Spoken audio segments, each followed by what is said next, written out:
And then just above that, you have your pressure transducer, your CO2 pressure transducer, okay?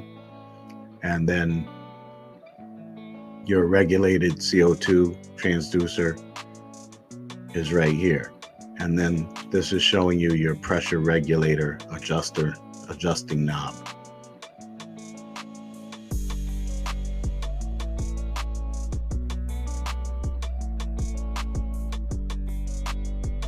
The importance of CO2 flow rate.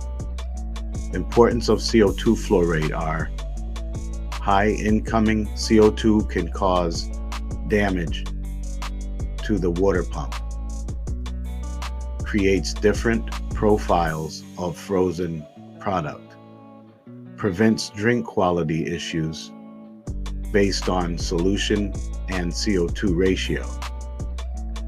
Low regulated CO2 leads to low CO2 flow rate and low CO2 in the product.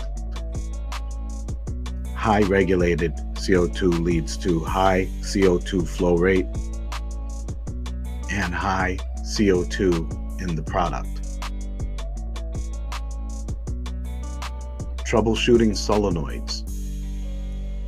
Manually activate faulty solenoid. If